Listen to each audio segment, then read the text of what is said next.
Muy bien, pues buenas tardes a todas y a todos, bienvenidos. Bienvenidos, Nicolás, a esta que es tu casa, a la UNED de la provincia de Jaén, a la UNED de Úbeda, a este pedacito de la universidad más grande de Europa, de ese campus que se extiende por todo el continente y por más allá de otros continentes como África, como América. Y bueno, nosotros aquí en la UNED de la provincia de Jaén, aparte de nuestra actividad académica habitual, de grados, doctorados, de nuestras tutorías habituales, pues tenemos una vocación tenemos una vocación con la literatura, tenemos una relación muy estrecha con lo que es los libros en general, y con la literatura en particular. Siempre, normalmente solemos presentar novelas, se presenta poesía, pero por supuesto también hay espacio para la investigación, y más aún, te lo digo no solamente como responsable de este centro aquí ahora mismo en Úbeda, como secretario, sino también como profesor de historia, como historiador que soy. Y la verdad es que para nosotros es un placer el que en esta tarde tan introspectiva, en donde por fin la lluvia, bendita lluvia, aunque es verdad que a veces asusta, pero que se haya hecho presencia en Úbeda. Y además la tarde que tenemos un poco con esa tormenta se parece un poco a la época que narra este libro, ¿no? Un periodo de nuestra historia, un periodo que yo considero que es fascinante, tan fascinante como trágico, como el de la dictadura franquista, del que parece que se ha escrito todo, pero no es así, ¿eh? Habrá millones de libros o miles de libros sobre el tema, pero siempre hay algo más que apuntillar, que apostillar y que explicar, y que siempre, pues, tal y como he podido ojear, porque todavía no lo he leído, tengo que ser sincero, evidentemente las fuentes que parece que maneja pues son bastante interesantes, y siempre un historiador, cuando maneja una fuente de interés contrastada, pues evidentemente puede salir un libro cuyo resultado pues hoy nos vaya a desvelar, o por lo menos nos vaya a dar un anticipo. Así que bueno, no quiero extenderme mucho más, simplemente volver a agradecerte el que se vuelva a escribir algo sobre este periodo de la historia de España, el que se haga desde un punto de vista crítico, para que podamos aprender sobre una historia que parece muy reciente, pero que cada vez se va haciendo más lejana, y ya los protagonistas evidentemente van desapareciendo. Ahora quedamos los historiadores, quedáis los historiadores como tú, para ir narrando con una perspectiva, esa que da el tiempo, esa que da el espacio de los años, para poder escribir con objetividad y con crítica. Eso siempre. Así que muchísimas gracias también a José Carlos, que ya es un clásico en esta casa, lo es como librero, lo es como el profesor de historia también. Así que bueno, estamos aquí 3 historiadores encima de la mesa, y bueno, vamos a ver lo que nos podéis contar. Así que nada, muchísimas gracias a todos.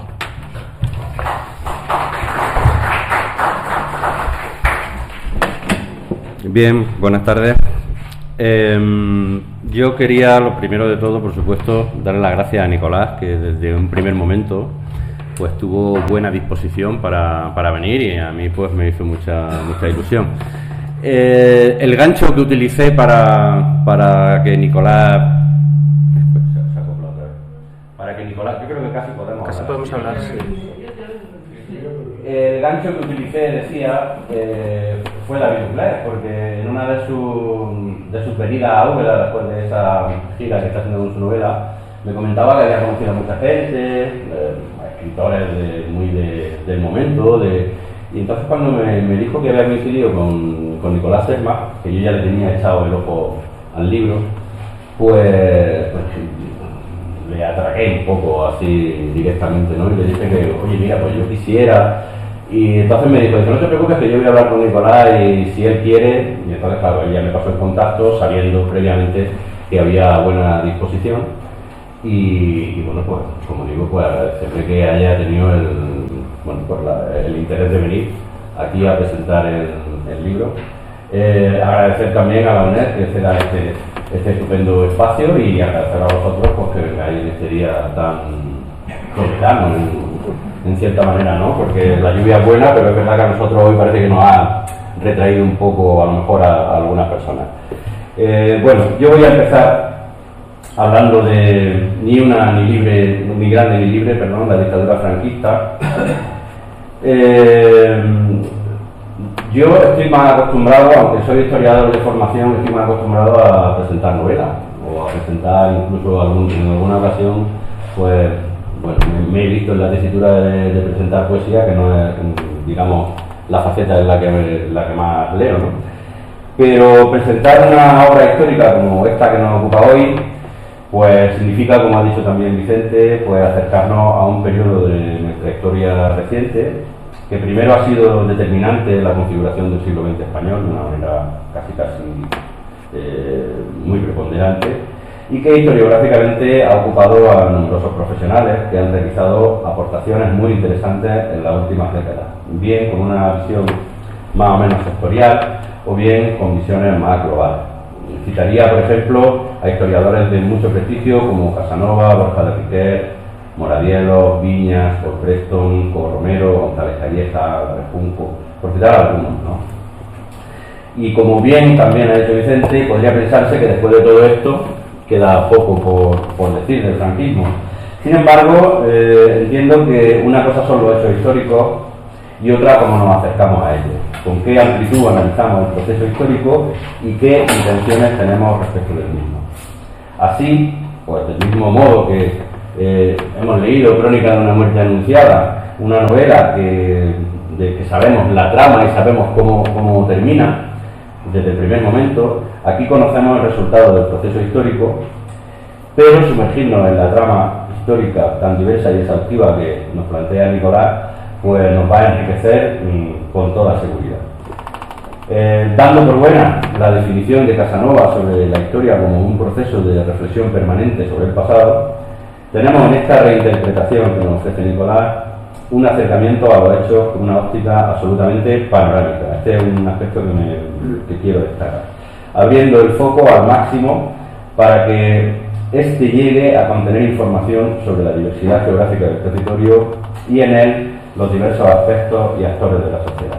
Así quedan enmarcados en los contenidos de esta obra, desde la problemática rural, las colonizaciones de los años 50, las mujeres y sus lentas conquistas sociales, los estudiantes, el antifranquismo en el exilio, el del interior, la propaganda, la prensa, los medios de comunicación, las pulsiones regionalistas, toda una serie de elementos que coadyuvan en la comprensión de los temas clásicos de análisis, sociedad, economía, política, etc.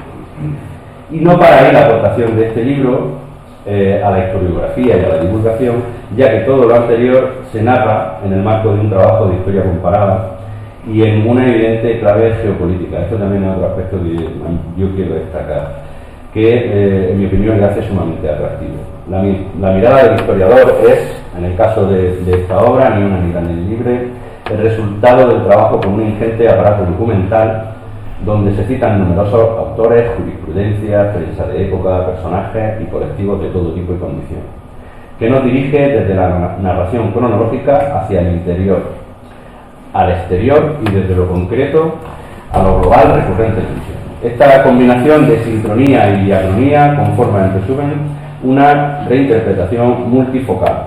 Todo lo dicho cuestiona la idea clásica, desde un punto de vista historiográfico, de que el devenir histórico español fue un proceso particular y separado del contexto europeo. Una idea que ya yo había leído en Casanova, por ejemplo, que es uno de los autores que más he leído así de historia, y que Nicolás, como digo, reafirma.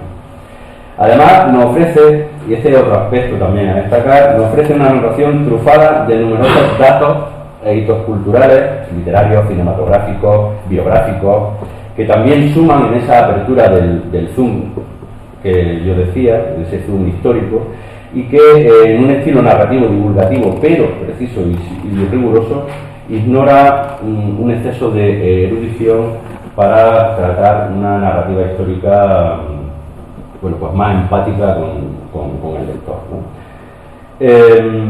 Este estilo, como digo, es más que interesante y necesario, bajo mi punto de vista, en obras históricas. Siempre hemos oído aquello del... Tú mismo he visto que habías puesto algo en redes sociales. Voy a presentar el ladrillo en Úbeda, así el ladrillo. Entonces, este libro, bueno, físicamente sí puede considerarse un ladrillo, porque de hecho se tiene solo de pie, quiero decir que...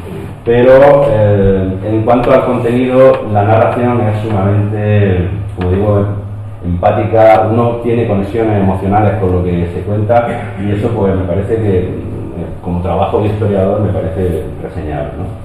Por tanto, nos acercamos a una obra donde se nos va a hablar de Franco, claro, sobre todo trabajando la información para desmentir tópicos interesados. Se nos va a narrar también, en base al aparato documental, el proceso de consolidación de un régimen que carecía de un plan definido al inicio y que va improvisando sobre la marcha, y del juego de equilibrio en el que se sustenta interiormente, pero condicionado a su vez, como veremos, por los acontecimientos exteriores y los modelos políticos tenidos como referencia, en este caso Italia y Alemania principalmente.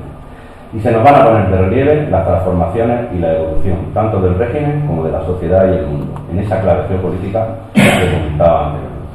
En mi opinión, el libro continúa la buena senda que desde hace un tiempo ha tomado la historiografía española, tras las aportaciones clásicas de los hispanistas, que han sido un referente en nuestra historia, precisamente por el propio devenir de nuestra historia, ¿no? Y es una obra que nace con vocación de referente, en mi opinión, intergeneracional, ambicioso en su intención y certero en su análisis. Y en él se caracteriza un régimen dictatorial de vocación totalitaria, que siempre que asume cualquier mínimo cambio es únicamente por la pervivencia del modelo y por las coyunturas internacionales e internas, eso sí, manteniendo de forma irrenunciable los valores tradicionalistas de la nación y de la fe católica. La multiplicidad de temas que abarca, represión, antifranquismo, interior, geopolítica, autarquía, desarrollismo, inmigración, exilio, corrupción, entresijos de poder, personalismo, sucesión monárquica, el papel de la Iglesia, el partido único, los tecnócratas, incluso el ambientalismo derivado del desarrollismo, que es un aspecto que me ha parecido súper original y que creo que tenemos un debe en la historia con los impactos ambientales, sobre todo de las sociedades industrializadas. Pues todos estos temas hacen realmente, para mí, un poco difícil el esfuerzo de síntesis, porque podría estar preguntando, pues, no sé, horas, ¿no? Y bueno, yo ya termino con esto. Simplemente quería dar esas pinceladas de lo que me ha parecido el libro, de cómo está construido. Ahora Nicolás puede corregir, a lo mejor yo estoy equivocado en lo que he dicho. Y bueno, pues yo voy a empezar ya a preguntarle cosas, temas referentes del libro, pero lo que sí os digo es que por favor, si tenéis alguna cuestión, porque el libro tiene múltiples cuestiones, y yo en esa síntesis de preguntas que he hecho, seguramente algunas se van a quedar fuera, pues pedís la palabra y le preguntáis a Nicolás con todo. ¿Quieres comentar algo antes de que empiece o vamos al libro? Solo, bueno, aunque va mucho más allá de una formalidad, muchas gracias a todas y a todos por acercaros en esta tarde, como ha dicho, muy lluviosa. Es que mi mujer Ana, que me acompaña aquí, porque estamos de viaje por Andalucía, y yo tenemos una característica, que es que a todos los sitios donde viajamos pues llevamos la lluvia.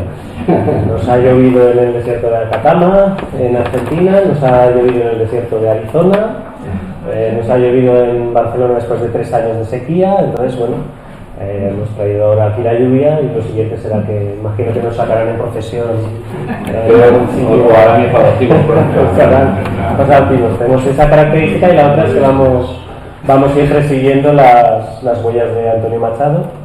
Nosotros vivimos juntos en Soria al principio de estar juntos. Hemos estado en Collioure, hemos estado en Madrid, siguiendo también los pasos de don Antonio, y nos faltaba ver el aula en Baeza. Entonces pues ha sido también muy emocionante poderla ver, y también ha sido muy emocionante para mí venir aquí a Baeza, porque mi padre, que era un gran viajero que conocía España muy bien, siempre me habló de Úbeda de Baeza, siempre me dijo que tenía que venir a Úbeda de Baeza, y las características que me describía en sus viajes con sus amigos en final de los años 60, principio de los años 70, me hicieron reflexionar mucho de cara a recrear un poco esas atmósferas que él me contaba en el libro. Entonces me alegra especialmente que digas que hay como un cierto vinculación emocional con algunos elementos que comento. Y después mi padre, que se casó con una francesa con la que fue mi madre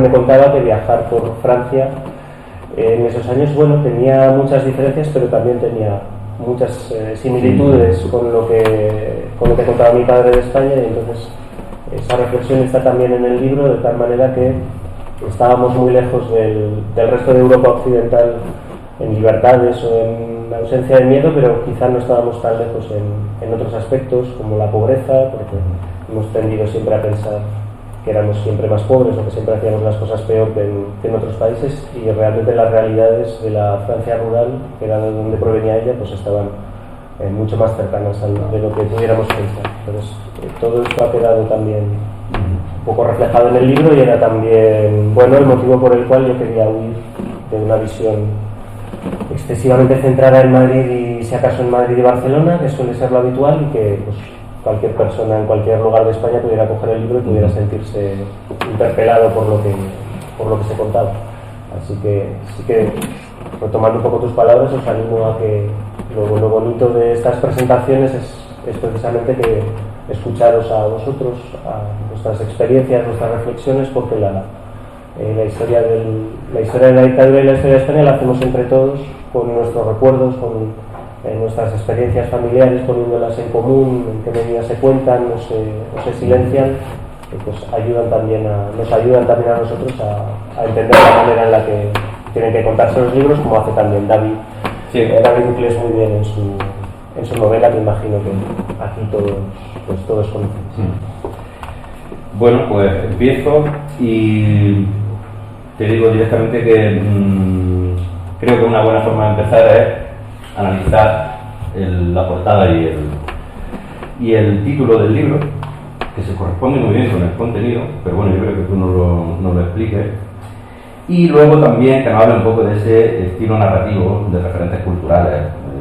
Aquí a propósito de cualquier cosa que está comentando, pues nos puede aparecer una referencia a Masmen, a Juego de Tronos, a los surcos de la SAS, a la escopeta nacional, a los santos inocentes.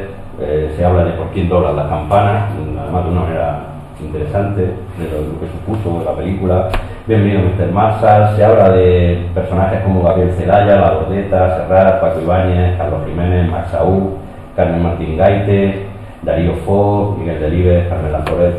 Estoy haciendo una pequeña cita, pero podría extenderme mucho más. O sea, la referencia, el libro está completamente trufado de esa referencia y me parece súper interesante.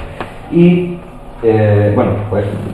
eso de los personajes y el título y el objeto físico.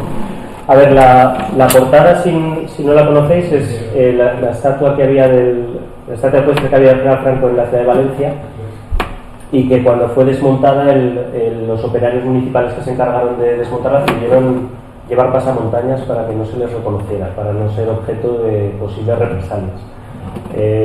Me parece, la cuestión de la portada fue sobre todo una cuestión de la editorial. Aquí yo sí que intento ser, digamos, las profesiones existen por una razón, ¿no? Entonces, los libreros, los editores, los portadistas, aunque hoy en día digamos que se lleva mucho el yo me lo guiso, yo me lo como y yo puedo editar todo y hacer todo, yo en eso soy muy antiguo. Sí. Me gusta más confiar en que cada profesión lo es por una razón. Entonces, en la editorial Crítica tienen una portadista, y yo dije, bueno, evidentemente yo voy a aceptar lo que tú me recomiendes, porque yo además probablemente lo que te recomienden no se venderá. Entonces me hicieron una serie de propuestas de portada, y la verdad es que, hombre, esta era bastante impactante, con la bandera, con el diseño, y a la portada no tuve ningún reparo, y además me parecía que reflejaba bien un poco como una idea de una anatomía del régimen basada en cómo separar sus distintas partes, porque la estatua se les partió en el momento de desmontarla, y también un poco la idea de, bueno, quizá detrás de esta fachada, ¿no? Quizá detrás de esta escultura que parece como muy monolítica, quizá al abrirla nos podríamos encontrar dentro sorpresas, ¿no? Entonces, a mí me gusta pensar también en la dictadura como un juego un poco de muñecas rusas, ¿no? Como decir, quizá Franco sea la imagen de la muñeca rusa, pero si la abrimos nos encontramos cada vez más personajes. Una dictadura no se puede entender sin no solamente la figura del dictador, aunque al final sea, digamos, la cúspide, la clave de la bóveda, pero está sustentada en muchísimas personas. Entonces, para que al final una sentencia de muerte llegara hasta el despacho de Franco, tenía que haber pasado todo un engranaje de auditores militares, de instrucción, de un informe de la comandancia de la Guardia Civil, de un informe del delegado del partido, del informe del cura párroco. Entonces aquí había todo un engranaje, y eso es lo que quizá, no centrándonos solo en esta imagen monolítica del dictador, podíamos encontrar después. Entonces la portada me parecía que era perfecta. El título fue más complicado. Yo en principio les había propuesto la frase que tenéis al inicio del verso de Luis Cernuda, que es poeta que es para mí de referencia. Yo tuve la suerte de ser becario en la Residencia de Estudiantes de Madrid, y coincidió con el año del centenario de Cernuda. Entonces hubo ahí una exposición bastante importante, y la verdad que, más acostumbrado quizá que Lorca o el propio Machado sean más famosos, encontrarme con Cernuda vi un poeta diferente, que es la musicalidad de sus versos me gustó especialmente. Entonces yo propuse a la editorial que se llamara Es lástima que fuera mi tierra, que es una parte de uno de los últimos libros de Cernuda, y me permitía a mí enlazar con uno de estos hispanistas que has mencionado, con Ronald Fraser, que llamó a su libro Recuérdalo tú y recuerdo la luz, que es también otro verso de Cernuda. Entonces en la editorial me contestaron que yo me dedicara a escribir el libro, y que el título lo pondrían ellos, que era un título demasiado complicado. En realidad es muy contundente el título. Y entonces me dijeron, mira tus propias conclusiones. No estás diciendo que no fue una sola lógica, sino que había una lógica también territorial muy destacada. Entonces dije, hombre, pues es verdad que coincide exactamente con las conclusiones, porque España en esa época no fue una. No hay que creer a los que dicen que durante la dictadura la lógica era centralizada, ni que la lógica era una y exclusiva y no había 25 reinos de taifas como hoy en día. Esto no es cierto. El régimen foral siguió vigente para la provincia de Álava y para la provincia de Navarra. Los fueros siguieron vigentes. No encontraremos una ley en la que se establezca un determinado modelo territorial para la dictadura, sino que la dictadura fue, contándole un poco a cada persona lo que quería escuchar. Y en realidad la lógica de la dictadura fue muchísimo más centrífuga y fue muchísimo más múltiple de lo que en muchas ocasiones se quiere reconocer. Y no fue tampoco la dictadura de una sola persona. Entonces el ni una quedaba perfectamente explicado. Ni grande, porque a pesar de las promesas del régimen y haciendo un vínculo con la actualidad, la dictadura lo hizo grande a España otra vez. Como siempre que alguien nos promete que va a hacer grande un país, generalmente el resultado suele ser bastante contrario. El régimen llegó prometiendo volver a restaurar un imperio en el norte de África, volver a tutelar a las repúblicas latinoamericanas, y no solamente no consiguió eso, sino que hundió el prestigio nacional durante bastantes años y en bastantes foros distintos. Así que se explicaba muy bien el migrante, y por supuesto no fue libre, porque ni fue libre España ni fueron libres los españoles durante todo este periplo. Yo dudé si añadir la fecha al título. A mí me parecía que era interesante poder añadir la fecha, porque yo llevo el final de la dictadura a 1977, porque en 1977 es cuando desaparece el partido único.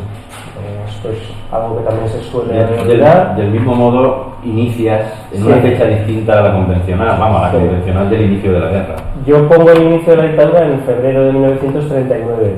¿Por qué en febrero? Porque en febrero es cuando las grandes potencias democráticas de este periodo, Francia y Gran Bretaña, reconocen diplomáticamente a la España de Burgos como la representante de España ante la comunidad internacional.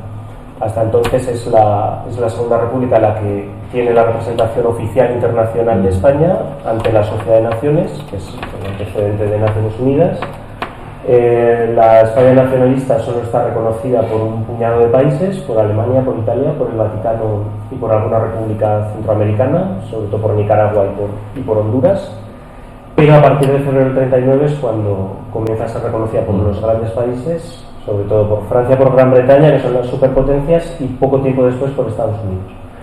Y ese reconocimiento nunca tiene vuelta atrás. Ni siquiera en los peores momentos del aislamiento internacional la Segunda República es reconocida. Claro, es que a la Segunda República en el exilio no la reconoce ni siquiera la Unión Soviética.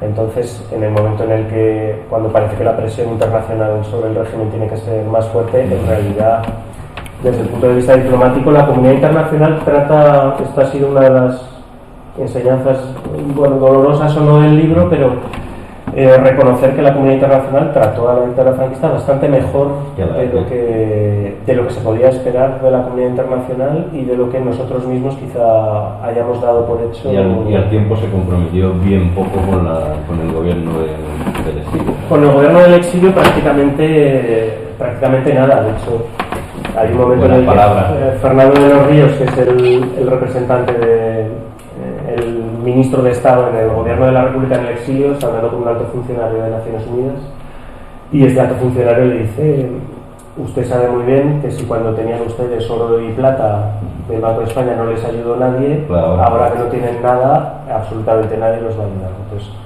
la crudeza de ese tipo de documentación te hace también replantearte hasta qué punto en realidad el problema viene de la no intervención de la guerra civil y de considerar la guerra civil española como un asunto exclusivamente interno, y que hizo que el representante, digamos, en el club de los estados de España fuera la dictadura. Cuando no es así en otros países, o sea, Corea sigue estando dividida en dos, Vietnam en su momento están reconocidos los dos regímenes, sin embargo la España republicana no controla la parte del territorio, tienes un gobierno completamente trasterrado y eso le hace perder el reconocimiento. Y por volver sobre tu pregunta, el estilo narrativo, pues fíjate, yo pienso que es una cosa que me salió casi de manera natural, ¿no? Yo quería que... Sí, pero no es muy habitual en los libros de historia. Puede ser. Parece que a lo mejor el rigor histórico no puede estar reñido, pero no que va, o sea, a las pruebas me remito, claro. Yo quería que, fijaos que yo quería que cuando alguien leyera el libro sintiera que está un poco, cuando yo me junto con mis amigos de la licenciatura de historia, pues la conversación es un poco así, ¿no? Podemos hablar de la cosa más seria del mundo y al mismo tiempo uno te habla de la película que acaba de ver o de un partido de fútbol, y al final todo acaba siendo un poco como parte de una determinada realidad. Entonces, pues poner el gol de Marcelino, o poner a Blume, o poner una determinada película... A Lili Álvarez, la tenista... esas imágenes yo creo que pueden transmitir mejor el espíritu de una época sin perder por eso el rigor, porque además muchas veces las películas nos estaban contando cosas que de otra manera no se podían decir. Si habéis visto Atraco a las 3, por ejemplo, la típica película que ponían de sobremesa, parece una película muy inocente, sin embargo la idea de atracar el banco viene porque no les están pagando las horas extraordinarias. Entonces, buena parte del desarrollismo se levantó sobre las horas extraordinarias no pagadas a la clase trabajadora. Sí, eso te detiene ahí. Entonces, el sábado por la mañana era muy habitual trabajar, las remesas de los emigrantes, entonces podemos ver de Pepe Vente a Alemania ha quedado simplemente una imagen un poco folclórica, ¿no? Pero bueno, él llega de manera ilegal, lo que cuenta José Sacristán cuando vuelve al pueblo es todo mentira, hay un problema de desarraigo fuerte, no aparecen las mujeres, por ejemplo, porque la inmigración de las mujeres era muy diferente. Eso es algo que en Francia se conoce bien, la inmigración femenina muchas veces no volvía. En cambio, la inmigración masculina sí que tenía más tendencia a volver. Muchas veces las mujeres que salían a trabajar en el servicio doméstico en Francia encontraron que, por muy dura que fuera su realidad como inmigrantes, no dejaba de ser mejor que lo que tenían en casa.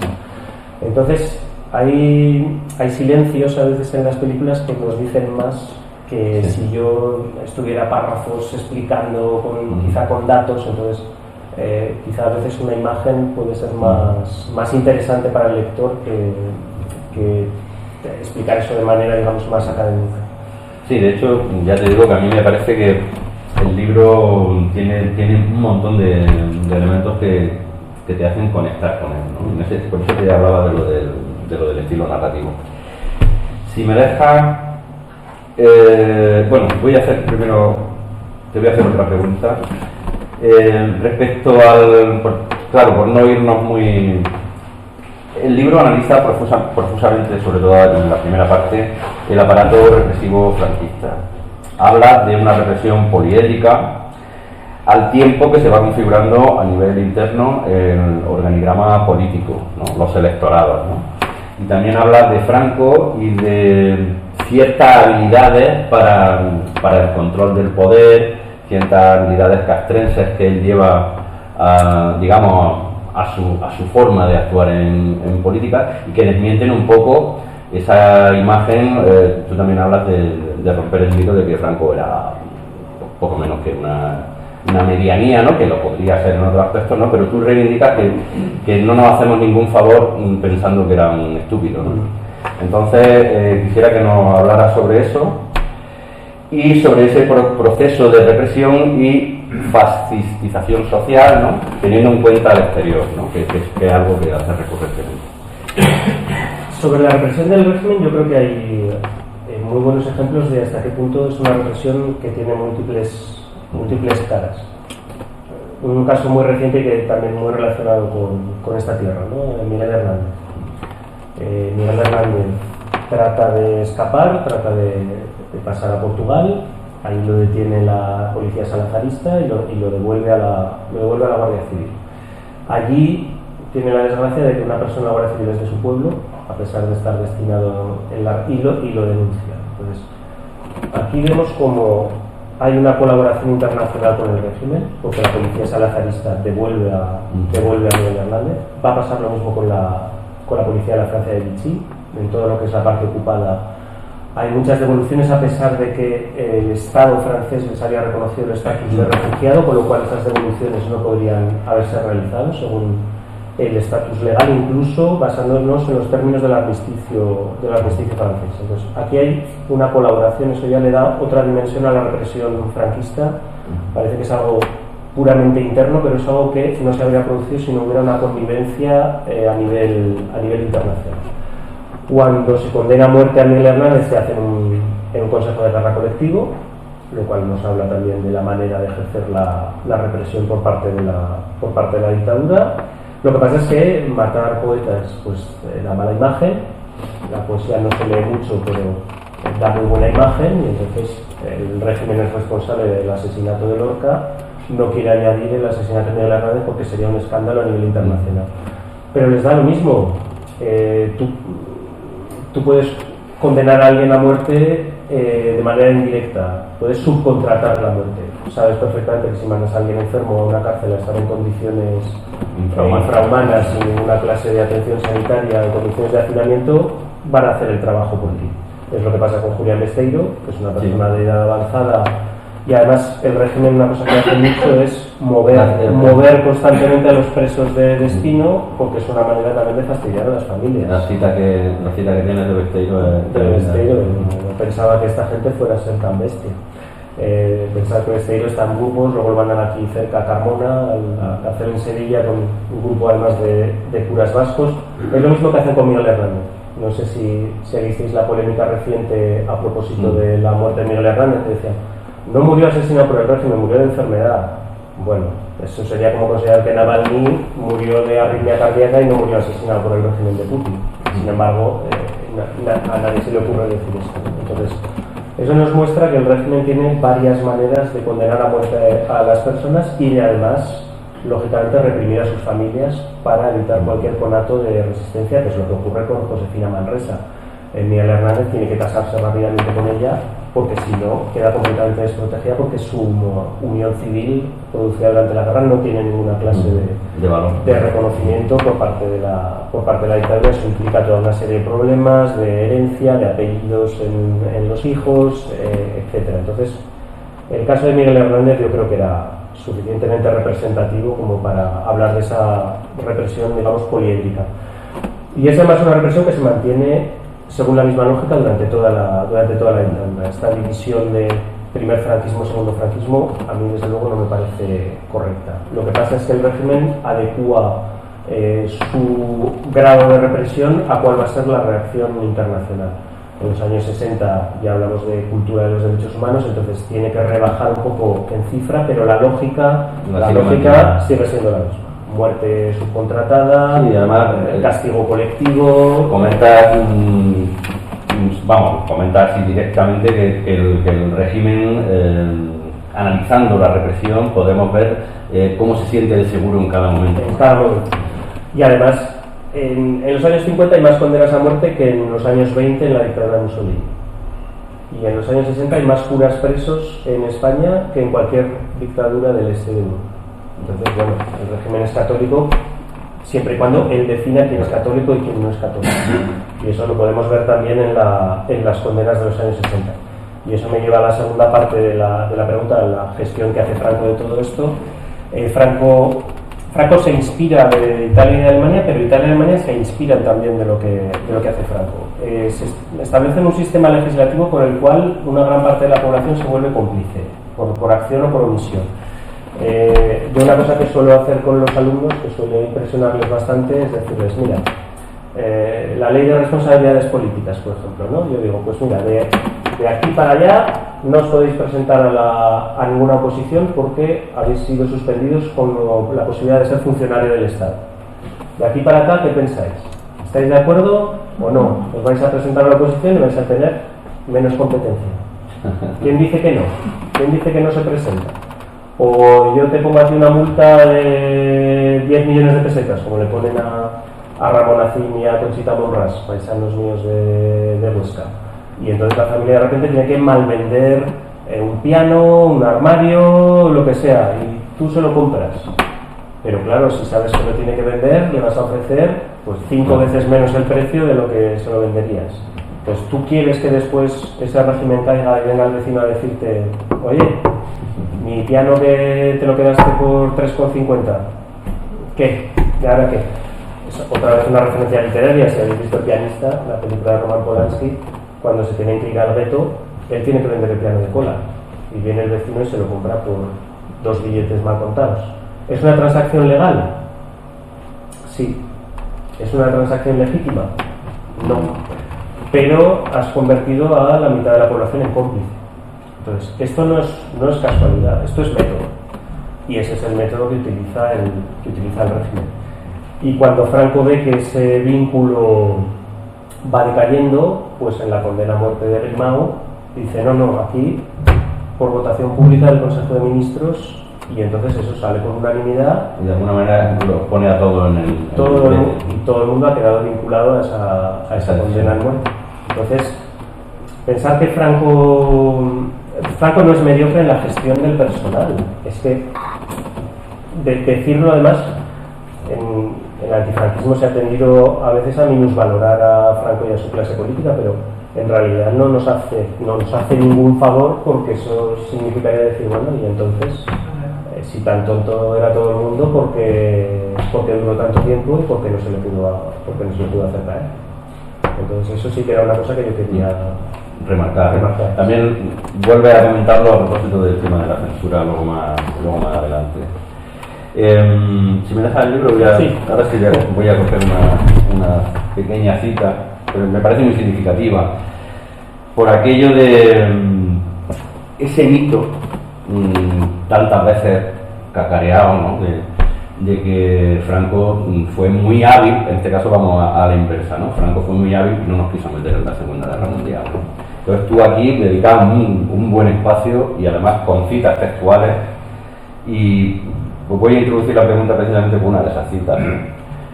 Dice Carrero Blanco en 1941, en síntesis, frente al poder del mal encarnado en la coalición anglosajona soviética que manejan los judíos, se alza una reacción enérgica, pero nadie representa el verdadero antijudaísmo de tipo espiritual, el verdadero concepto del cristianismo católico, porque indudablemente este papel está reservado a España.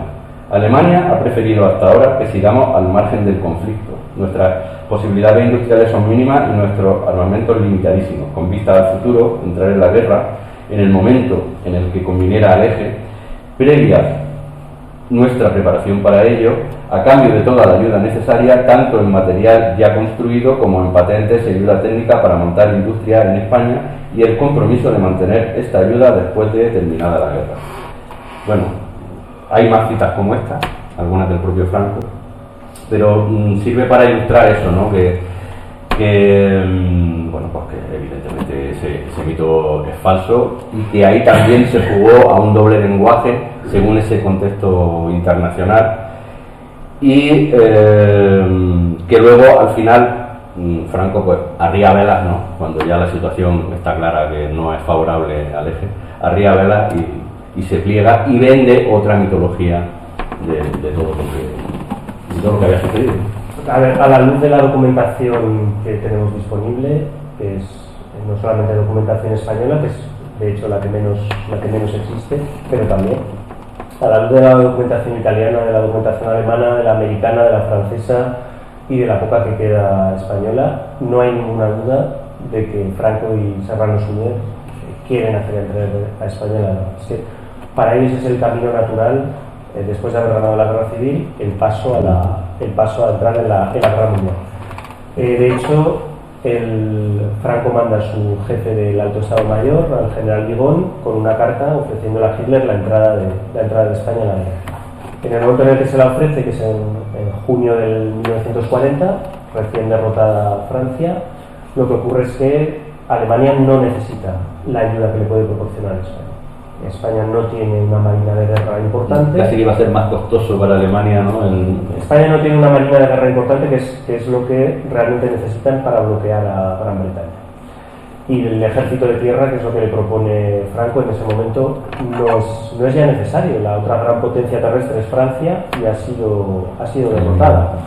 Entonces eso es que ya es imposible que plantee ninguna duda. Es que el propio Carrero Blanco lo dice claramente. ¿Qué es lo que pasa? Que dicen, a cambio de traer la guerra necesitamos ayuda, porque es que si no, los británicos nos van a ocupar las Islas Canarias y vamos a acabar teniendo un grave problema. Entonces necesitamos una serie de ayuda logística, de ayuda industrial, etc. Así van pasando los meses, y además hay una gran contradicción entre los deseos de Franco respecto a la expansión imperial en el norte de África y las posesiones imperiales francesas. Entonces, llega un momento en el que Hitler tiene que decidir si quiere agradar más al mariscal Pétain o a Franco, y es evidente que la ayuda que le puede proporcionar Francia, incluida su marina de guerra, es mucho más relevante que la que le puede proporcionar España, y es en el que elige. Entonces, Carrero lo dice muy claramente: Alemania no ha querido hasta el momento que entremos en la guerra. ¿Qué podemos aportar nosotros? Podemos aportar un elemento doctrinal, como es el elemento católico para añadir al nuevo orden continental, y después lo que podemos aportar es, bueno, una serie de tropas experimentadas, etcétera, pero que necesitan sobre todo de ayuda para mecanizarla, y necesitamos ayuda marítima. La participación italiana está siendo un desastre, están perdiendo gran parte de su fuerza marítima en la lucha en el Mediterráneo. Entonces el almirante Canaris, el jefe de inteligencia alemana, hay un momento en el que dice: si entra a España puede ser un aliado que nos acabe costando muy caro. Entonces es mejor esperar y ver. En el protocolo que se firma en Hendaya se dice: España entrará en la guerra, lo único que tenemos que hacer es determinar la fecha.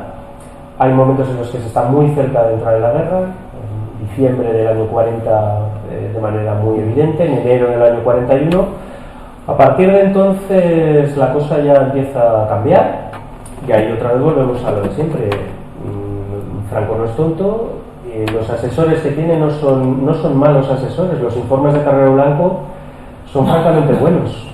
Entonces la visión estratégica que tiene Carrero Blanco, que no por casualidad es marino, dice: si no se cierra el canal de Suez, si la batalla del Atlántico sigue como sigue, a nosotros nos puede dejar de interesar participar en la guerra. Y a partir del año 42 pues hay un desmarque de la situación. Lo que no es correcto es seguir diciendo que hasta el año 44 Franco quiere entrar. No, es un periodo de un par de años en el que está deseando entrar de todas las maneras posibles, pero sencillamente la guerra se da de otra manera. Sí, bueno, y se adapta, al final se adapta a la situación. Y al final se adapta a la situación, sobre todo desde el desembarco de Estados Unidos en el norte de África. Bueno, pues por cambiar un poco ya el tono y meternos un poco más en avanzado el régimen, hablamos de la situación, bueno, toda esta época de los años 40, sabemos que es una época muy dura a nivel de, bueno, Castilla de racionamiento, un país destrozado, pobre. ¿Cómo se desenvuelve España en el plano internacional? Se avanza en el periodo autárquico con la consolidación del régimen. Esa consolidación jurídica que tú hablas que siempre está inacabada, ¿no? Que parece que venga a sacar leyes, pero que al final no terminan de rematar la faena, ¿no? Entonces, como digo, se consolida el régimen jurídica, política y socialmente. Pero por otro lado, es el mundo entre 1947 y 1956, creación de la ONU, Estado de Israel, Guerra de Corea, paralelo 38, victoria de Mao, la relación con Estados Unidos, el Vaticano, una política exterior que se reduce prácticamente a Argentina y a algunas relaciones con los países árabes. Y esto, pues, de alguna manera le da un baño de realidad a Franco en el sentido de que le sitúa en una posición periférica en el tablero del mundo. Pero también, como hemos comentado antes, en todo este proceso la República en el exilio va perdiendo cada vez más. Sí, esta es una etapa interesante en la medida en que es más desconocida. España diplomáticamente lo que juega a su favor es la relación que tiene con el mundo de la hispanidad, con las repúblicas latinoamericanas. Muchas de ellas son dictaduras, entonces entre dictaduras tampoco se van a... Lo que tú apruebes en un determinado momento después se te puede volver contra ti. Entonces hay muchas repúblicas latinoamericanas que votan a favor de que España sea incluida en algunas asociaciones técnicas vinculadas en mayor o menor medida a Naciones Unidas. Y luego, pues, Perón está en un momento de mucha expansión económica, ellos quieren comenzar a poner un pie también fuera de América y por eso se negocia. Lo que negocian no es baladí, es la conversión de Cádiz, que además es un puerto de especial simbolismo en todo lo que tiene que ver en las relaciones con América Latina, la conversión de Cádiz en un puerto franco para las exportaciones argentinas a Europa. O sea que el régimen enajena la soberanía nacional, en este caso la soberanía económica, sin pensárselo demasiado. La ayuda que reciben de Argentina es bastante relevante, sobre todo para evitar una hambruna. La cartilla de racionamiento también hay que tener en cuenta que en Francia y en Gran Bretaña hay cartilla de racionamiento también hasta entrar en los años 50. Entonces es toda Europa la que tiene una situación alimentaria desde luego bastante complicada.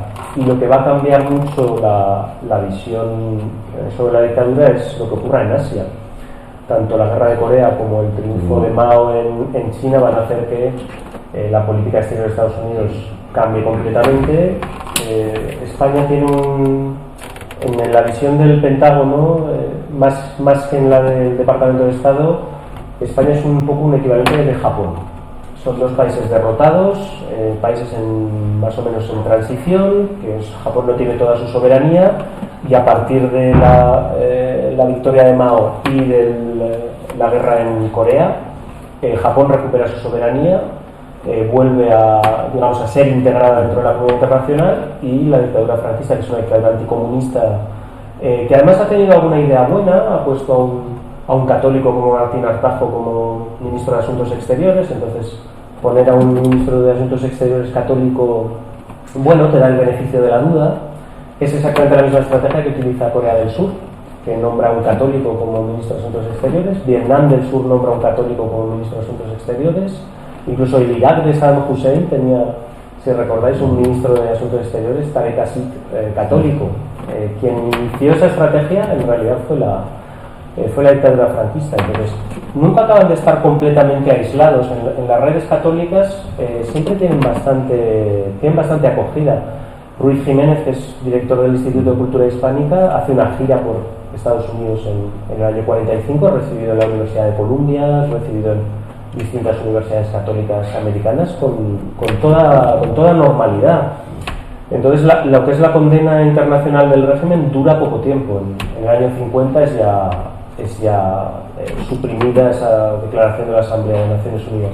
Lo que tarda un poco más es en normalizarse un poco más la situación, pero a partir del año 55, que es la entrada en Naciones Unidas, la España franquista entra un poco en el club de los estados, ¿no? Es decir, en el momento en el que tú eres un estado reconocido por Naciones Unidas, lo vemos claramente en el caso de Israel, desde el momento en el que tú has sido reconocido en el club de los estados, los problemas los pasan a tener aquellas comunidades que no tienen un estado reconocido como tal.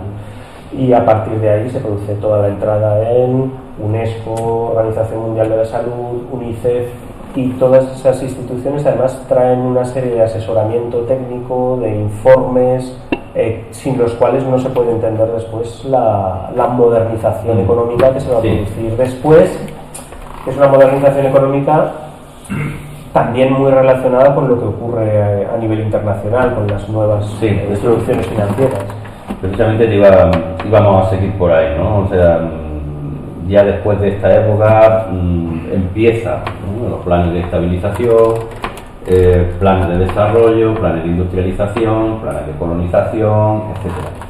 Y en ese entorno en el que se empieza a producir una disfunción entre lo que es una sociedad muy anclada, muy agraria y muy pobre, como decíamos, frente a una urbanización incipiente, unas demandas que surgen también por eso del aumento del nivel de vida, ¿no? Esa vida urbana que empieza a gestarse y que empieza a crear una especie de contradicción entre lo que es la base inamovible del régimen a nivel moral, político y todo eso, y lo que la sociedad que está creando pues intenta demandar. Y ahí en este contexto que te quiero preguntar, hay dos personajes fundamentales, de uno ya hemos hablado, que es Carrero, que está a lo largo de todo el régimen de manera muy importante ahí no en la sombra, pero quiero decir al lado de Franco.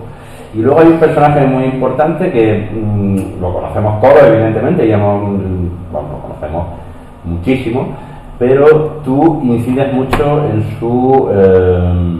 en su habilidad política. Manuel Fraga, ¿no?, al que tachas de personaje maquiavélico, ¿no?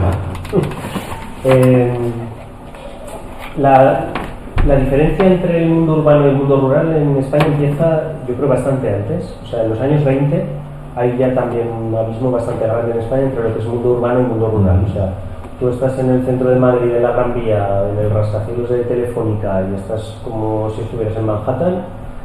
Coges un coche y te vas a un pueblo de Guadalajara o de Teruel y de repente vuelves a la Edad Media. Entonces, ese abismo entre la España urbana y la España rural, digamos que estaba ya, digamos, las bases estaban puestas. Lo que ocurre en la es que se multiplica en... Sí, pero el régimen de alguna manera, en esas condiciones de pobreza y en esas condiciones de vida gris, ¿no?, digamos, del país en general, había mantenido más fácilmente, digamos, su monolítica posición ideológica, digamos, católica, etcétera.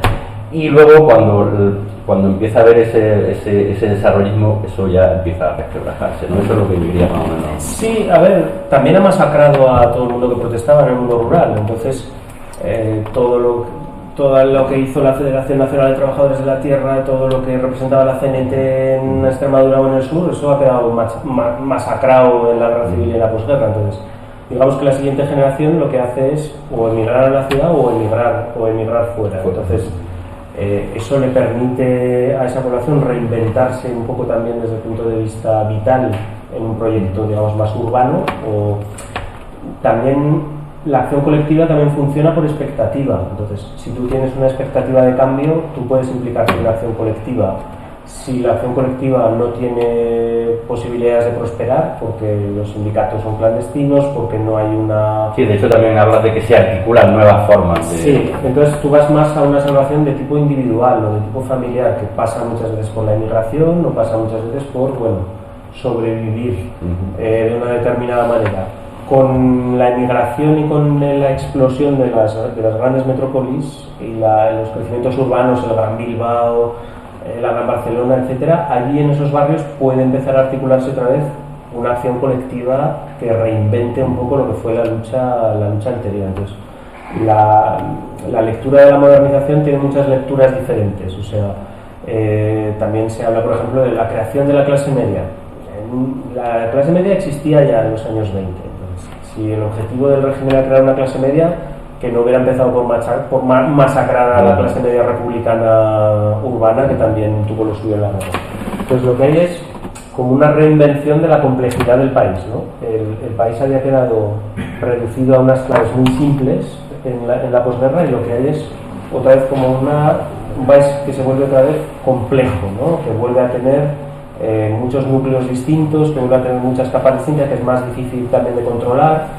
Entonces, lo que no tiene que ocultar, digamos, el brillo relativo de los números económicos es que la realidad sigue siendo, sigue siendo gris, ¿no? Lo que pasa es que en ese mundo neururbano es donde puede volver a renacer esta acción colectiva, que es lo que acaba dando lugar a comisiones obreras, lo que acaba dando lugar a las asociaciones eso vecinales. lo analizas todo ahí, efectivamente, y el tema de los estudiantes, el tema de la prensa, pero ya te digo, me interesaba el tema del personaje de Fraga, me ha llamado mucho la atención porque bueno, todos conocemos más o menos la trayectoria de Fraga y hemos leído sobre él, lo hemos visto, pero no sé, me ha sorprendido que bueno, que hace un análisis muy detenido de la figura de Fraga. Es que Fraga es el que entiende bien lo que está pasando y el que lo intenta canalizar en favor del régimen. O sea, en lugar de negar la realidad de lo que está pasando, lo que hace Fraga es decir, bueno, esta es la realidad y no se puede escapar de ella porque es una realidad en parte impuesta desde fuera, en parte impuesta desde dentro por el propio modelo económico que hace que el régimen pueda seguirse sustentando. Entonces Fraga es el que intenta articular una serie de instrumentos para canalizar esa realidad en favor del régimen. Es el que crea la sección española del Instituto de Clases Medias, es el que entiende que la autocensura es mejor que la censura y por eso se cambia la ley de prensa, es el que intenta renovar también un poco la imagen de cara al exterior, sobre todo de cara al Consejo de Europa. Entonces, la inteligencia política de Fraga viene de su análisis de la realidad social, ¿no? Y además él combina bien elementos de formación falangista y elementos de formación católica, porque él tiene esa doble militancia. Y es cínico cuando tiene que serlo. Es cínico cuando tiene que serlo. Todo el tema del turismo se puede hacer la vista gorda ante determinados preceptos que parecen inamovibles. Entonces, claro, es una figura muy ascendente. Que además viene del Instituto de Estudios Políticos, que era el think tank, digamos, del falangismo, ¿no? Viene la primera promoción del Instituto de Estudios Políticos, se licencia en el Instituto en el año 43, asciende rápidamente en la delegación del partido y después llega al ministerio. Lo que mata un poco a Fraga es que, claro, no es excombatiente. Y eso en los gabinetes franquistas hasta época realmente muy tardía. Claro, los tecnócratas parece que han llegado de la nada, pero son todos excombatientes. Pues Mariano Navarro Rubio es medalla al valor en la guerra. López Rodó es militante falangista de primera hora. Entonces, a Fraga un poco lo que le ven también sus propios compañeros del gabinete ministerial es como un advenedizo, una persona que no es excombatiente. Entonces, ni es excombatiente ni es excautivo, entonces lo ven un poco como decir, bueno, como pasa un poco a veces generacionalmente, ¿no? Decir, no, va a venir este joven a explicarnos a nosotros cómo tenemos que hacer Y luego tienen, en todo lo que es medios de comunicación, por ejemplo, tienen una visión muy contemporánea que muchos compañeros suyos de gabinete no la entienden.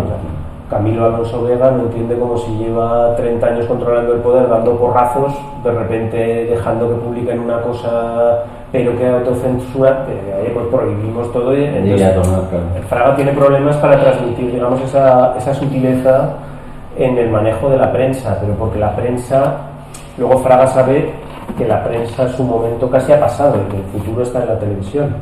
Que es otro el nacimiento de la televisión en España también. Que es otro de sus grandes apuestas, son los teleclubs, es controlar rápidamente los contenidos dentro de la televisión, algo que a Franco, por ejemplo, tampoco el primer plan de televisión española que le presentan le parece un dispendio absolutamente superficial, pero se deja aconsejar bien. Ahí es cuando el que es entonces director general de Radio y Televisión, que es Jesús Suegos, le explica en un informe bien cuál puede llegar a ser el impacto de la televisión. El propio Papa hace una encíclica hablando bien de la televisión, porque es algo que tiene a la familia unida delante de la televisión. El primero que lo ve es Fraga también, pero a Fraga le puede un poco, bueno, lo que siempre le pudo a Fraga, ¿no? Tiene la boca muy grande y luego un poco un cierto cinismo también al que se le ve venir, porque él dice muchas veces que no va a pasar por aceptar según qué cosas y luego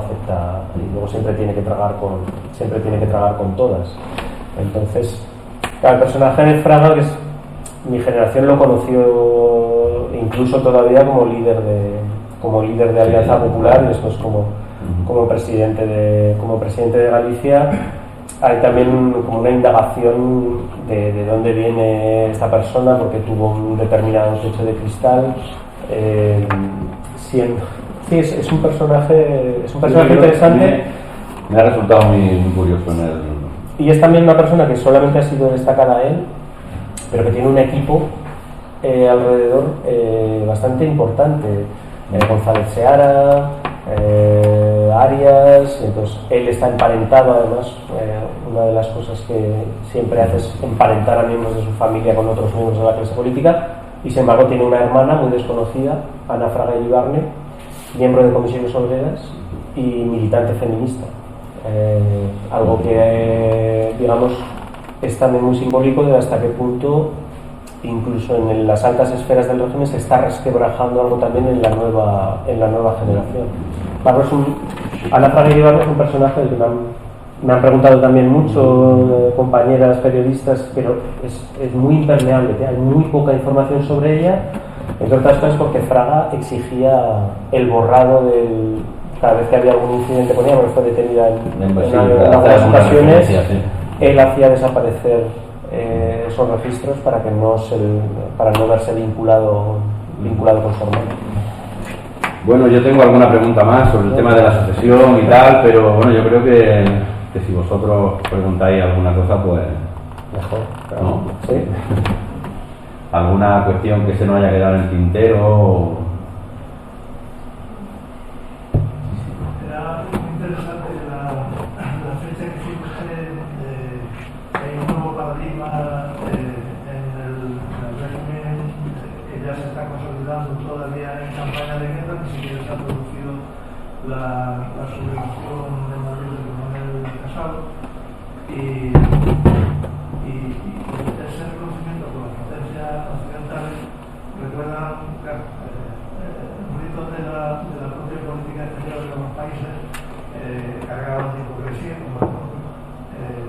porque subsiste ese comité de intervención que sabemos que es por una manera de hacer como cuando en tiempos actuales vemos que tan pronto el Estado de Israel dice la UNRWA está infiltrada de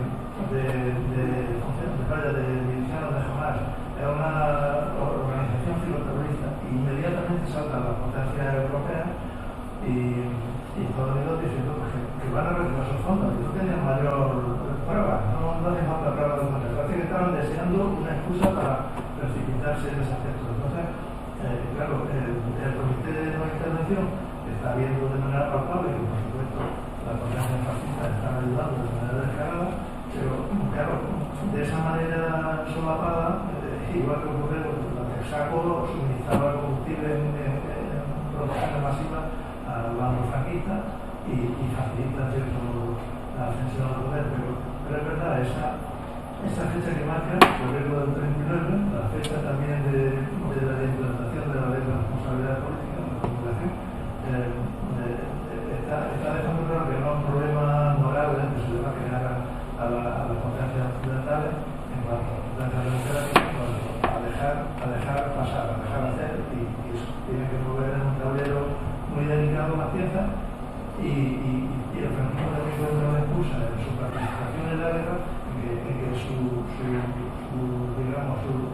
fuerza militar que apunta de voluntariado de los más exaltados del régimen van al frente oriental, como van a combatir el comunismo, que sería así la impermeable a la sociedad.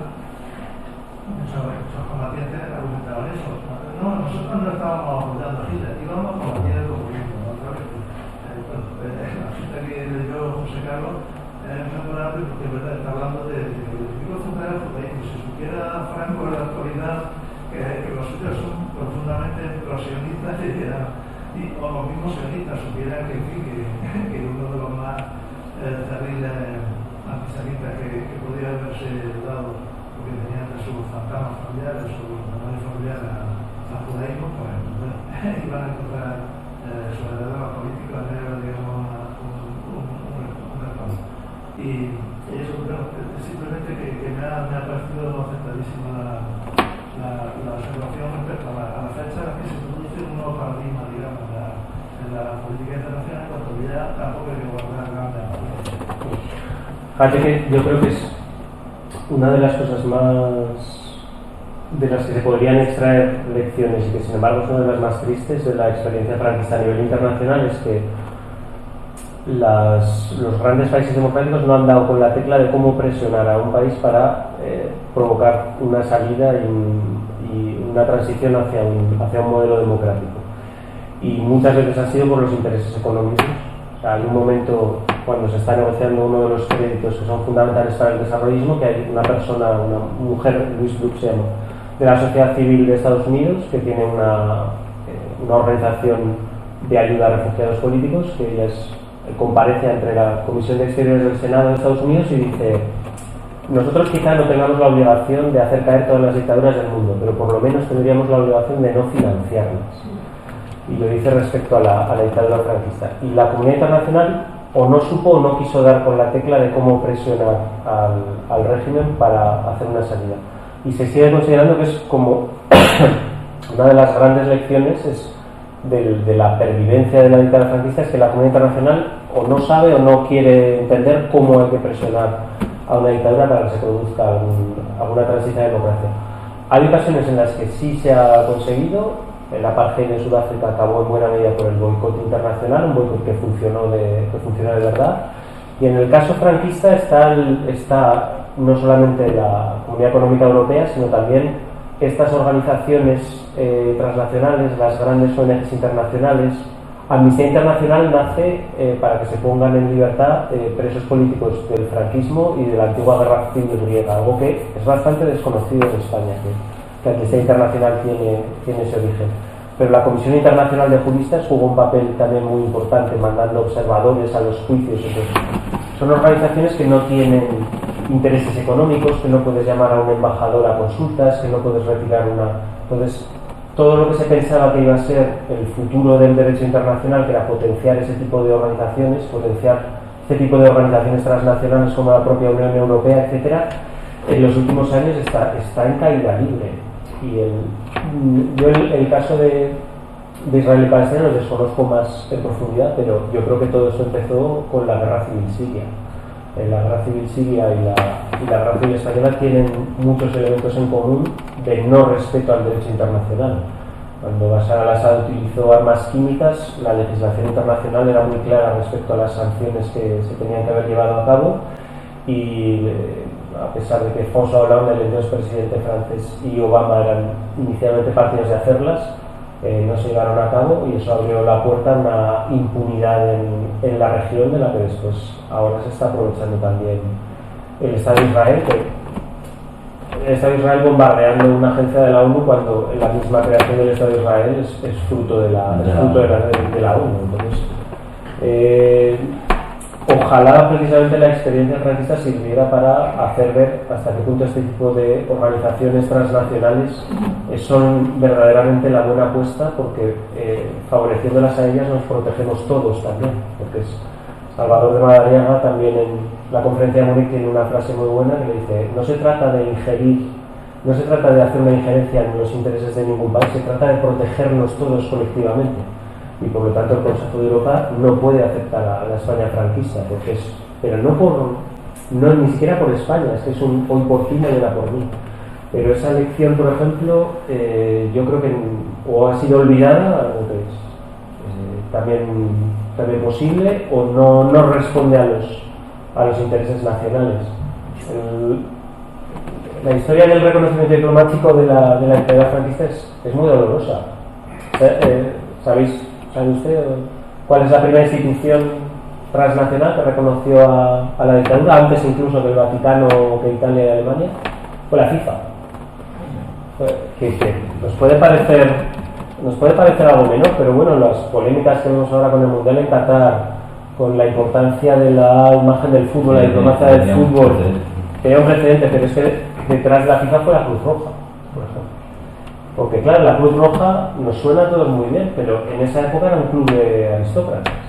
Entonces, cuando vemos la actuación de la Cruz Roja, hay un libro de un investigador suizo que se llama Sebastián Farre, que es realmente muy bueno, y claro, luego entiendes mejor porque la inspección de la Cruz Roja fracasó estrepitosamente al hablar de los campos de concentración nazis. Una comisión de Cruz Roja visitó el campo de Theresienstadt y dijo: esto es fantástico, es un campo de refugiados.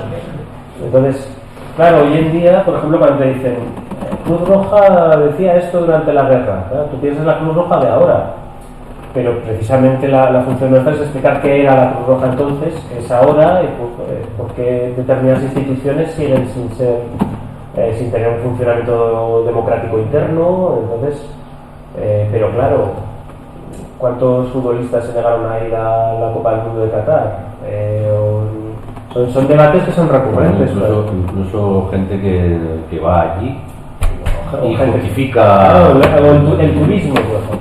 Turismo en países de dictadura. Amnistía Internacional empapeló la mitad de los aeropuertos de Francia y de Gran Bretaña en los 70 diciendo: recuerde que no hay sol en las prisiones de Francia. Sí, viene la imagen aquí. Claro, pero ¿cómo le explicas a un jubilado francés que tiene, o a un trabajador de una fábrica, que tiene 15 días de vacaciones al año, que no puede ir al país donde le sale a cuenta poder ir de vacaciones porque es lo único que puede pagar? Entonces, hay también una búsqueda de una complicidad social a la que es muy difícil sustraerse, es como o los objetos de consumo. Había también una caricatura francesa muy famosa en la época, decía: me niego a llevar estos zapatos hechos con cuero en una fábrica de Franco de tal, y claro, al final acababa completamente desnudo, ¿no? Decía, el problema de ser responsable a la hora de consumir es que uno acaba teniendo muchas dificultades. Entonces, yo creo que una de las lecciones de la dictadura sería tratar de buscar la manera en la que la comunidad internacional podría arrogarse una cierta responsabilidad a la hora de presionar a determinados regímenes, pero no por una determinada orientación, sino un poco por un hoy por ti, mañana por mí. Yo creo que el caso franquista sería muy interesante poderlo introducir en el debate internacional para eso. Te voy a hacer una pregunta de historia. Mira, actualmente, todo el mundo sabe cuando cae la dictadura, ¿no? Hay mucha gente joven que está saliendo diciendo que Franco, blanqueando suerte. Y yo lo entiendo, los movimientos de la derecha que hay. Y hace unos años me acuerdo yo que había también unos historiadores, que yo tuve compañeros de trabajo de historia, que nos alababan muchísimo, eran muy derechonas, era la derechona española, desde luego. Un tal Pío Moa y otros más. Sí, que siguen existiendo historiadores de este tipo sobre el tema este. Sí, más que sobre la dictadura franquista, que es, es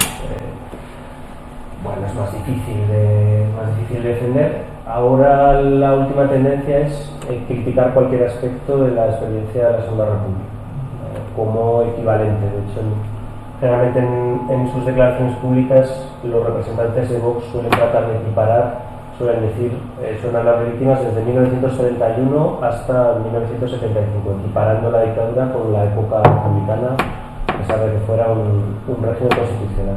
Sí que siguen, y además tienen un público.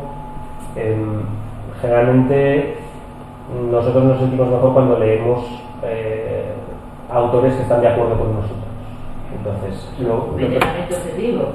lo primero que habría que aprender es la posibilidad de poder leer algo que te haga sentir incómodo, y no por eso necesariamente va a ser una mala lectura, sino al contrario, va precisamente a poner en cuestión quizá tus ideas preconcebidas. Entonces, en la medida de mis posibilidades, yo trato de hacer esto en el libro, en la medida en la que, pues eso, decir, pues Franco era muy tonto, pues quizá te haga mucha gracia, pero no te ayudará a entender el porqué de su permanencia en el poder durante tanto tiempo. Entonces, son autores que son difíciles de contrarrestar, tienen un público que es bastante fiel, tienen mucho apoyo de determinados medios de comunicación que están encantados de leer algo que les ratifica en sus propias posiciones, y tienen en ocasiones posiciones académicas interesantes. Lo que no hay que hacer es caer tú en la trampa y entonces empezar a decir que en la Segunda República no había ningún problema y era todo maravilloso, y hacer un poco una imagen de postal. Entonces, digamos que lo que tu arma ante eso, pues es tratar de transmitir, tratar de hacer una visión sofisticada y compleja del pasado, y además teniendo en cuenta determinados mensajes que quizá puedan llegar mejor al público joven. Yo, por ejemplo, noto lo bueno y lo malo de dar clase en secundaria o en la universidad es que tú vas envejeciendo, pero los alumnos tienen siempre la misma edad. Entonces vas viendo un poco cuáles son sus ideas. Entonces, una cosa que ha cambiado mucho actualmente es la relación que los jóvenes tienen con la propiedad privada. A través del móvil o a través de... su relación con la propiedad privada es distinta. Entonces, una cosa que hace 10 años funcionaba, como era quizá explicar la experiencia de las colectivizaciones en Aragón, etcétera, hoy en día no funciona. Porque no se entiende bien lo que puede ser una propiedad colectiva, porque la propiedad privada es considerado algo muy íntimo. Entonces, yo, por ejemplo, hago más hincapié en la ley de responsabilidades políticas. Y eso, por ejemplo, les impacta mucho. La idea de que el régimen franquista puede venir y expropiarte todas tus propiedades, imponerte una multa. Eso es algo, por ejemplo, que les sorprende, ¿no? Que les llega. Pero hay un grado de identificación emocional que, digamos que la función también de la gente que da clases es buscar cuál es el punto de identificación que puede tener cada generación en función de sus propias experiencias. Entonces, yo creo que eso es una buena guía para llegar a la gente joven. Que una nueva decida a Franco para provocarte, oye, pues eso forma parte de lo que, por ejemplo, yo no puedo aceptar ese tema. Con Franco todo el mundo podía tener un piso. No, eso no es verdad y vamos a mirarlo con hechos. Esto era un piso de propiedad, esto era un piso de precio oficial, estos eran los criterios de adscripción que los marcaba Falange, esto era el precio que tú pagabas, esto eran las condiciones que tenía el constructor, estos pisos son los que se quedaba el constructor y después salían a vivienda libre. Recientemente un artículo del País explicaba muy bien. Pasa lo mismo con la colonización. Los pueblos de colonización vienen porque se le ha pagado una modernización al gran propietario absolutamente descomunal a cargo del erario público, a cambio de que te dé un pedregal, que es lo que van a ser las tierras para los colonos, que las pagan a precio de mercurio líquido. Entonces, lo que pasa es que desmontar con argumentos y con realidad eso es mucho más complejo que decir que soltar un eslogan que es mucho más fácilmente reproducible. Entonces, claro, tú tienes que ser consciente de esa dificultad. Lo que no puedes convertirte es en un creador de eslogans facilones, pero bueno, es un proceso que actualmente, desde luego, está siendo complicado. Pero yo creo que la historiografía actual, así más de tendencia conservadora, no sé si estoy en lo cierto, pero me da la sensación de que se han centrado más en glorificar el pasado, en una serie de cuestiones que evidentemente entroncan con la idea de puesto de Vox y toda esta historia, pero ese revisionismo de la guerra civil, del franquismo y tal, como cuando la época de Biomó hace olvidar y todo eso, parece como que ha bajado un poco, ¿no? Se centra en otros periodos que son probablemente más atractivos para un relato. También más es que, en fin, tenía las patas muy cortas, quiero decir que...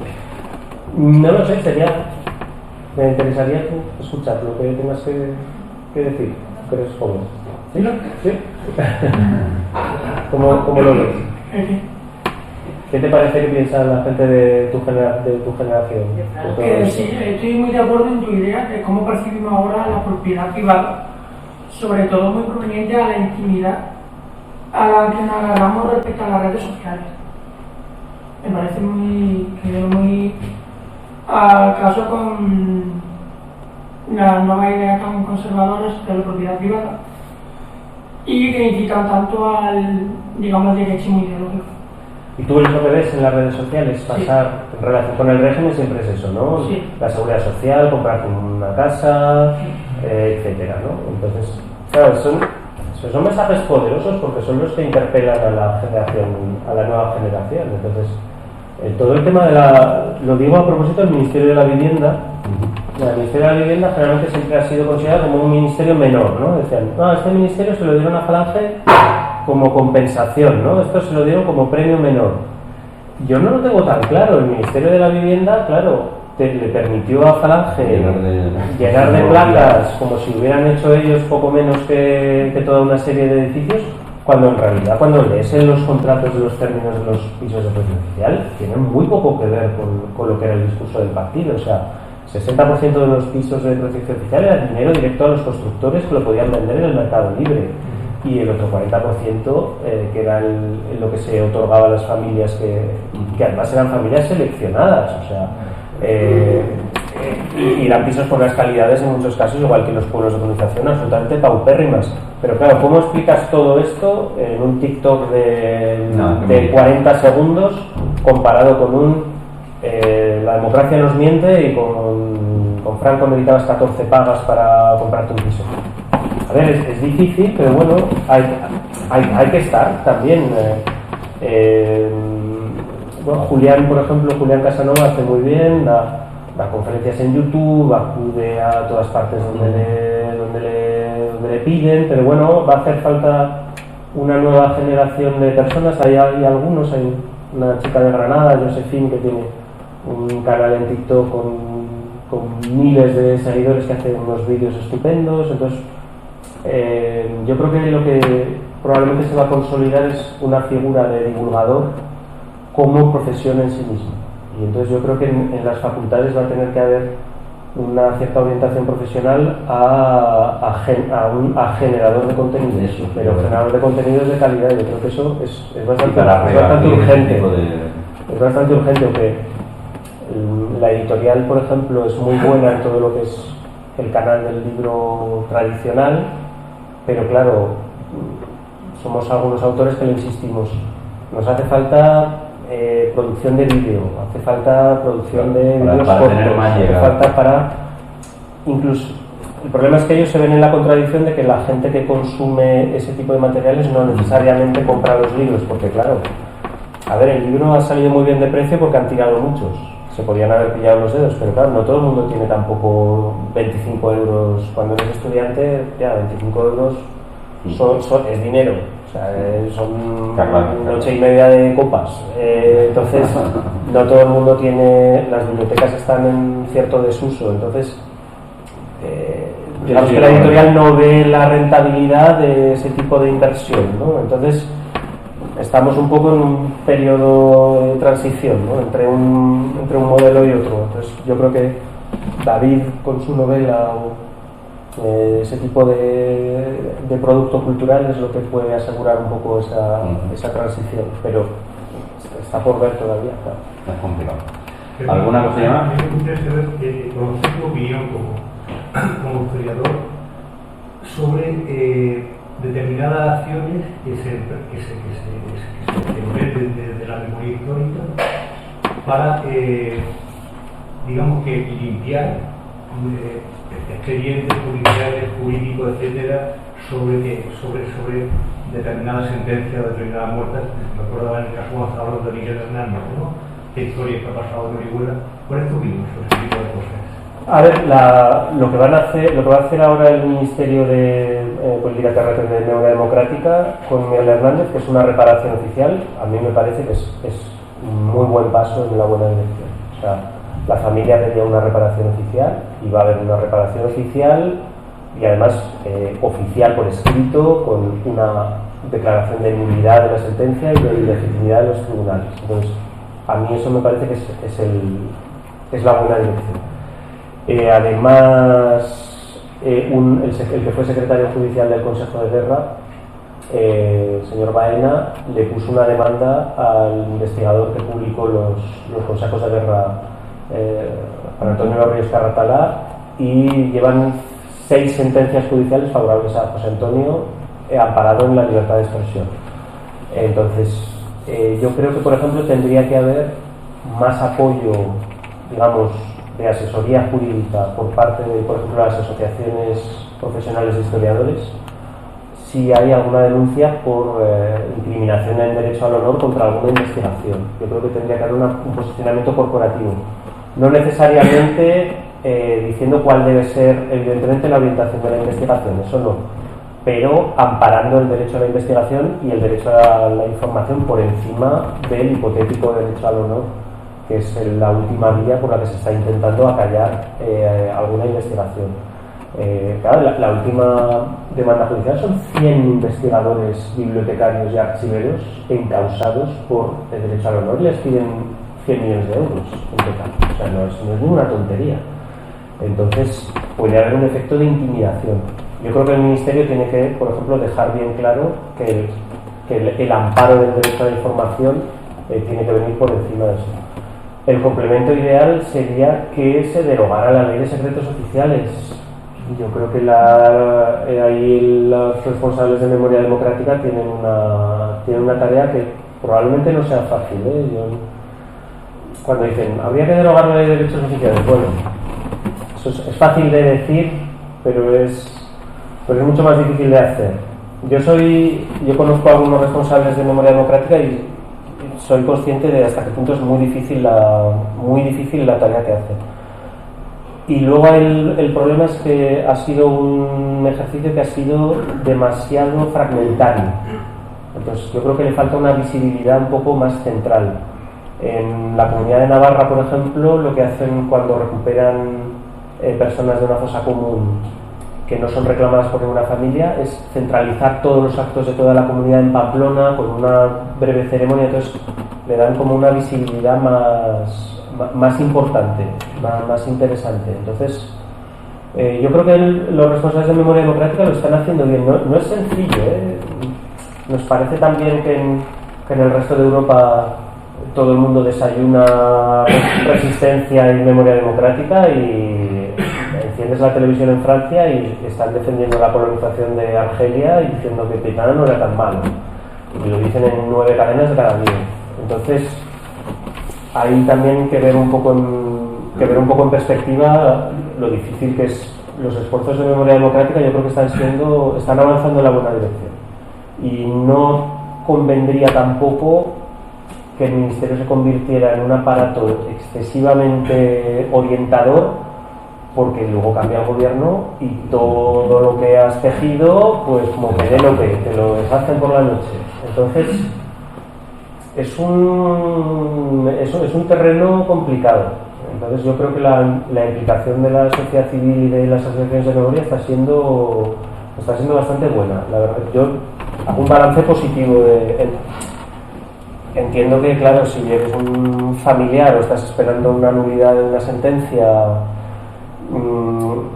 la nulidad de la sentencia no deja de ser algo simbólico, porque, por ejemplo, hay un reconocimiento en todo lo que fue presos políticos de la última parte del franquismo, etcétera. Desde el punto de vista económico, de derechos pasivos, todo eso ya se consiguió, y eso no es, quizás simbólicamente es menos relevante, pero para la vida cotidiana de las personas no es mucho. Entonces, no, yo creo que va en la buena dirección lo que se está haciendo. Sí.